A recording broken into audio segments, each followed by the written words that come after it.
le rempart du XIVe qui entourait toute la cité a été démoli à la fin du XVIe siècle parce qu'on voulait étendre la ville, mais on n'envisageait pas à l'époque de pouvoir faire une extension de ville sans construire une deuxième enceinte. Donc on a construit celle-là, et la seule tour qui nous reste du XIVe siècle, en fait, du rempart, c'est celle-ci. L'occupation sur ce site, ça va commencer par le château. Ici, on ne sait pas quelle date il a été construit, peut-être au XIe siècle, peut-être un peu avant. On n'a pas de date précise. Donc le château et les maisons qui vont se construire tout autour du château, au pied du château. Ici, au XIIe siècle, les Templiers vont s'installer en ville. Ils vont construire une commanderie fortifiée dans laquelle ils avaient un jardin, ils avaient la commanderie, tout ce qu'il fallait pour la vie de la commanderie. C'était en fait une cité qui était autonome et fortifiée. Au XIVe siècle, on va prendre ces deux points fortifiés, on va les relier par le fameux rempart dont on a parlé tout à l'heure, qui était percé de 5 tours et de 5 portes. Nous, on est le Bessin Métis. Ah bon, d'accord. Bonjour, c'est un nom qui est connu, ça. Les parents, les grands-parents. Si, on l'a connu tout petit.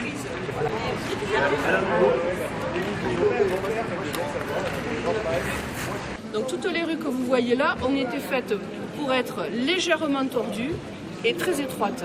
Parce que la crainte qu'on avait à cette époque-là, c'était qu'on soit envahi, il ne fallait pas être envahi trop vite. Donc un cheval de front, pas deux. Il fallait retarder le plus possible l'attaquant pour qu'il arrive le plus tard possible au centre. En Languedoc, on avait beaucoup de municipalités qui étaient organisées sous le type du consulat. Donc les gens qui avaient le droit de voter, c'était les gens qui payaient des impôts ou des taxes. Et on votait pour 3 consuls. Un représentant de l'aristocratie, un représentant de la bourgeoisie, un représentant des commerçants. Donc la maison consulaire, la toute première, dont on est la mention, elle date de 1453. Le bâtiment qui est là n'est pas du tout de cette époque-là. On a eu une deuxième maison consulaire de style Renaissance en 1553 sur le même emplacement. Et au XVIIIe siècle, on va faire construire une nouvelle maison consulaire sur toute la partie avant. Donc le rez-de-chaussée de la maison consulaire, en cas d'intempéries, servait de marché couvert. Au premier étage, c'était la salle de délibération des consuls. On a un très beau balcon en fer forgé, si vous remarquez aussi, qui a été posé en 1773. Donc toute cette partie-là, c'est fin 18e, et c'est un des 2 seuls bâtiments de la ville pour lesquels on a fait appel à un architecte. Le bâtiment servit jusqu'à la Révolution de mairie. Et après la Révolution, la mairie a été déplacée dans la nouvelle enceinte. Alors préparez, on va repasser tout à l'heure. Oui, on va passer loin. Ah, là c'est très bien. On n'a perdu personne, c'est bon?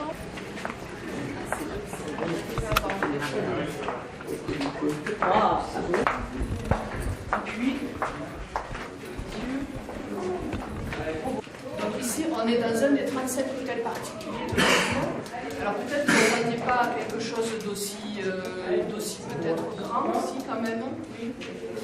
Donc cet hôtel particulier a été construit entre 1500 et 1520 et on a utilisé le style gothique pour cette maison. Vous voyez déjà à l'entrée. Et quand on a constitué l'hôtel particulier, l'escalier de pierre qui est là n'était pas voûté. Donc il faut imaginer une cour avec beaucoup plus de lumière et de soleil. On avait à l'époque, l'élément de confort le plus important, c'était d'avoir l'eau à la maison. Sinon, on allait la chercher à la fontaine quand on n'avait pas d'hôtel particulier. Donc la base du puits est ronde et la partie que vous voyez, elle est semi-circulaire en fait. Il faut regarder en bas pour voir la construction de plus près. Donc l'hôtel particulier était organisé de cette manière. Au rez-de-chaussée, on avait l'étage où les domestiques effectuaient toutes les tâches. On trouve la cuisine, on trouve les écuries et un cellier. Il y a un deuxième cellier qui est en contrebas où on pouvait stocker les provisions au frais. Le premier étage dans l'hôtel particulier, c'est la pièce à vivre. C'est là que la famille passe toute la journée, qu'on lui sert les repas et tous les loisirs qu'ils ont, c'est dans cette pièce-là du premier étage. Au deuxième, on va trouver l'étage des chambres. Vous regardez au passage, vous avez des fenêtres à croisée ou à meneaux qui sont décorées par un larmier sur le dessus. Donc le larmier, ça empêchait l'eau d'aller sur les fenêtres, ça rejetait l'eau sur les côtés. Et au-dessus, le dernier étage de la maison, en fait, c'est un demi-étage. c'est le demi-étage qui servait pour loger les domestiques. Donc un hôtel particulier, c'était une famille plus les domestiques. Donc tous les hôtels particuliers de la ville sont organisés comme ça, 2 étages et un demi-étage. Dans la région, on a aussi un pavement qui porte encore le nom occitan d'origine, que les Bessanais de Bessan sans cesse vont nous dire. C'est une calade. On a l'Hérault et son affluent La Peigne qui sont à quelques kilomètres d'ici, La Peigne est ici. On prend les galets de rivière, on les pose sur la tranche et on fait le pavement, c'est pas glissant. À garder les locaux comme et puis la ville aussi, même si les portes sont ouvertes, c'est quand même plus attractif de pouvoir voir le bâtiment. Sur la grande cheminée, on pouvait faire rôtir un animal entier, c'était prévu pour que ce soit possible. Et une rue qui passait tout le long de l'hôtel particulier. Si on n'a pas manqué de pierres, il y avait des carrières à 4 km d'ici, à Nézignan-l'Évêque. On n'a jamais tout cassé pour tout refaire. Quand on a pu réemployer, réutiliser, on l'a toujours fait. C'est pour ça que dans une même maison, vous pouvez avoir des fois jusqu'à 4 siècles d'écart. Et dans cet hôtel particulier, si vous faites appel à vos souvenirs de films, on a tourné un film très connu à l'époque, le film Cartouche. Les intrusions. Donc les travaux de restauration ont été financés par la banque.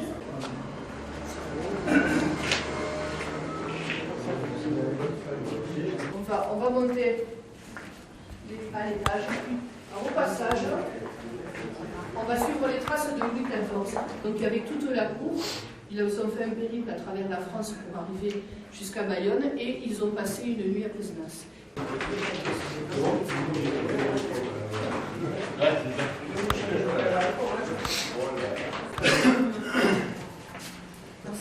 C'est ce que fait la pluie au contact de cette pierre au fil des années.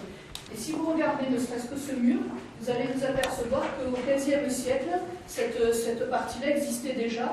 On avait l'arc brisé que vous trouvez ici, qui était l'ouverture d'origine. Et quand on a construit l'hôtel particulier, vers 1500-1520, on a rajouté les voûtes gothiques. On les a rajoutées juste au-dessus. On n'a pas cassé. On a été bâti en 1638.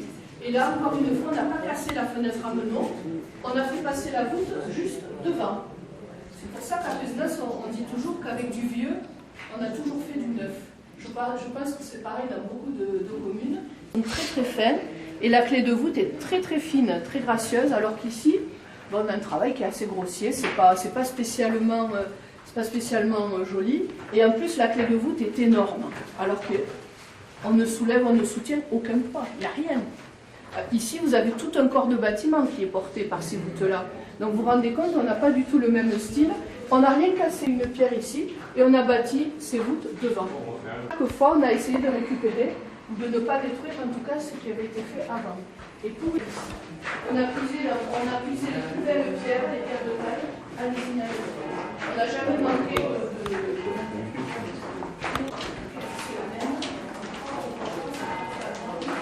depuis le Moyen-Âge, depuis 1271, et toute la ville était organisée pour les foires. Une ville du Languedoc, et tout autour de nous, il y avait de l'élevage. Et donc on produisait du tissu. Ici, c'était autrefois la boutique du barbier, et à l'époque où Molière était à Pézenas, c'est-à-dire dans les années 1650, il avait l'habitude de se rendre chez le barbier, d'où on pouvait observer tout ce qui se passait dans la cité, parce que le barbier, c'était pas seulement celui qui faisait les perruques des nobles. La maman des poissons, elle est bien gentille. Allez. Molière, en 2 mots, il a passé 12 ans de sa vie à Languedoc. Il a commencé à écrire ses premières pièces ici. Quand Molière était à Pézenas, il a pu jouer pour les États généraux du Languedoc, qui avaient pour habitude de se tenir à Pézenas très souvent. Et surtout en 1753, il a connu le prince de Conti, qu'il a pris sous sa protection pendant 3 années. Et le prince de Conti a été important parce qu'il a servi pour écrire la pièce Don Juan. Si vous avez l'occasion de la relire, c'est le portrait du prince de Conti. Quand il a accueilli Molière ici à Pézenas, il avait participé à la fronde des princes contre le roi. Et comme la fronde a échoué, il avait un peu besoin de se faire oublier. Donc il vient en province, il réouvre le château de sa mère Charlotte de Montmorency. s'installe avec 200 personnes, toute sa cour, et il fait venir Molière pour distraire la cour. Seulement, 3 ans plus tard, il est atteint d'une maladie un petit peu, on va dire... donc son confesseur va lui dire, bon maintenant il faut changer de vie, il faut arrêter, il faut se tourner vers la religion, maintenant ça suffit. Et il fait partir sa maîtresse. Molière va apprendre que le prince lui a retiré sa faveur. Quand il va écrire Tartuffe, il va se rappeler de tout ça, et Tartuffe, c'est le confesseur du prince de Conti qui a servi de modèle. Donc il fait la satire du prince de Conti libertin, et il se moque du prince de Conti qui est devenu très très dévot, du moins en apparence. Et le prince de Conti va continuer à avoir sa maison à Pézenas, et il va être nommé gouverneur du Languedoc en 1660. Donc c'est pour ça que vous avez dans le hall d'entrée la plaque qui indique qu'il a reçu Louis XIV en tant que gouverneur. Et en 1666, il meurt à Pézenas, à la Grange des Prés. Et Tartuffe, de mémoire, est sorti en 1665. Alors ici, on est dans un hôtel particulier qui est en partie du XVIe siècle. Donc toute cette partie-là a été construite au XVIe siècle et on a transformé au siècle suivant. Vous apercevez les plafonds à la française dans pratiquement tous les appartements. Si vous regardez ici, vous apercevez qu'à l'origine, on avait des fenêtres qui étaient légèrement arrondies, ici, là-haut, et encore ici. Ils ont bien réduit. Donc ça a été muré, et ici, on a aménagé une galerie qui fait la liaison entre 2 bâtiments qui étaient distincts à l'origine. Donc, 17e siècle, une galerie, et sur l'arrière, un escalier qui relie tous les étages. Et on a fait ce qui se voyait pour montrer qu'on était une famille riche, la façade. Et sur ce côté-là, on a transformé la façade à plusieurs reprises. Si vous voulez, on va se mettre à l'ombre. Des carreaux sculptés aussi qui vont décorer les fenêtres. Et au 2e étage, le décor est un tout petit peu moins riche. On a des agrafes qui, ma foi, n'est pas tellement décorées, mais c'était logique. C'était pas logique. Et à côté, au XVIIe siècle, on a mis des portes neuves. Le bâtiment est aussi ancien que le style Renaissance. Il y a très peu de décors Renaissance à Pézenas. Donc on trouve tout en haut de la niche les 2 ciboires qui encadrent un éventail. Et au-dessus, on a l'impression qu'on a des branchages un peu n'importe comment. En fait, pas du tout. Ce sont 2 C entrelacés qui étaient les initiales de la famille de Cébazan, une série de fenêtres à meneaux le long de la façade. Mais ça n'est pas flagrant. Quand vous passez devant, il y avait lui-même attrapé la peste. On ne voyait que l'arrière-plan parce que la fenêtre était très abîmée. Il y a une...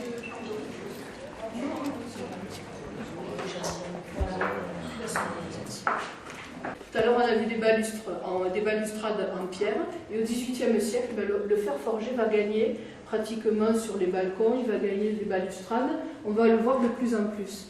Et là, on a une arche qui est un arc en anse de panier. C'est un arc qui est légèrement surbaissé. Et il a une telle portée qu'on l'utilisait le plus souvent pour les églises. Les orgues sont très lourds, donc avec une seule voûte, on soutient tout l'instrument. Alors quand on regarde de près, on va s'apercevoir que le puits a été bouché. Et à Pézenas, il reste 3 puits, celui qu'on a vu tout à l'heure, et 2 autres, dans 2 autres endroits de la ville. Ils ont quasiment tous disparu quand les gens ont commencé à avoir des robinets, l'eau courante. Ici, on en avait ici. Donc on a tout réaménagé au XVIIIe siècle et on se met au goût du jour, au-dessus de l'escalier. Vous voyez ? Elle est trop petite. L'arabesque qui est faite avec un C retourné, et depuis le C retourné, on a toutes les volutes qui partent pour former le panneau central. Et ici, vous avez des motifs qui sont beaucoup plus simples, messieurs, je suis obligée de le dire. Des attributs masculins. Ah, mais c'est vrai, bien vrai alors. Oui, c'est vrai. Commencer les premières restaurations. Et ce que vous voyez aujourd'hui, 40 artisans qui sont installés à l'année. Ça, c'est une volonté aussi de la ville d'attirer les artisans. Et surtout, il y a vraiment tout type de... Au XVIIe siècle, on bâtit une galerie et un escalier pour rejoindre le bâtiment d'en face. Vous apercevez au passage quelques plafonds, mais qui sont peut-être un peu moins beaux que ce qu'on a vu tout à l'heure. Qui est âgé de 60 ans et qui n'avait jamais eu de travaux. Donc le jaune, les plafonds, le toit. C'est vraiment parti de loin. Alors, les restaurations ici, c'était pas le plus difficile à faire, le plus discret, puisque le premier étage, c'était la pièce de la famille.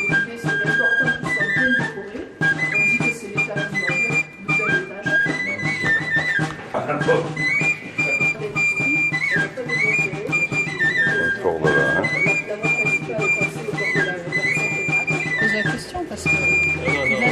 fréquentation.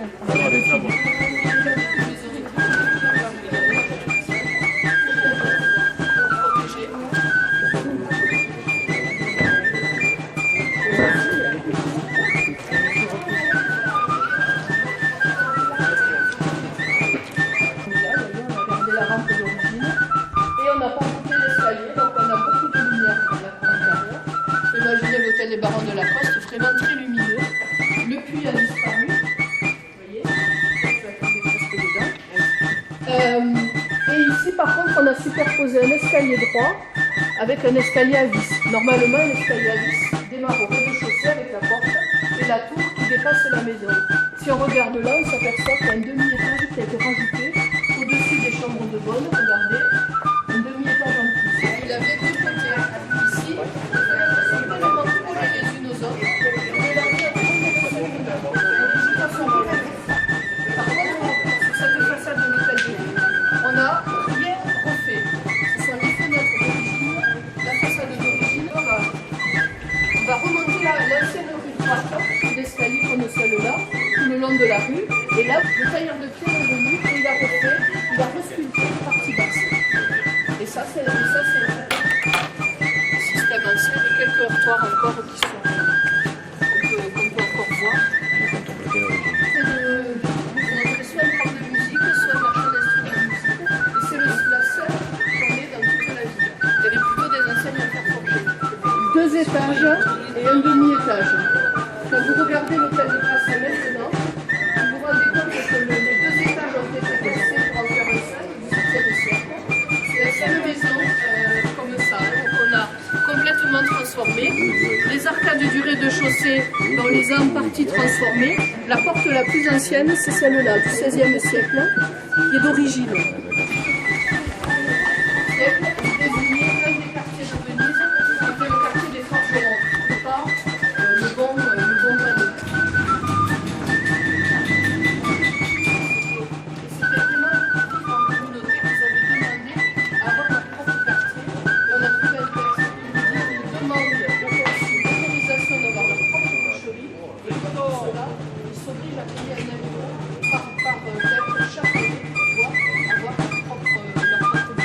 On en a vu le tracé avant de démarrer la visite et la herse qui protégeait l'accès à la ville. Et là, ce sont tous les quartiers qui se sont développés à partir du XVIIe siècle. Et je vous montre juste l'hôtel de Grasset vu de là. Et pourquoi seulement de ce côté-là? Parce que c'est le côté au soleil. Pendant toute la visite, on était dans des rues ombragées. Ici, c'est le côté ensoleillé. Je vais vous montrer pour aller le plus vite particulier qui en plus ici. Et l'hôtel de Grasset, c'est un cours de restauration.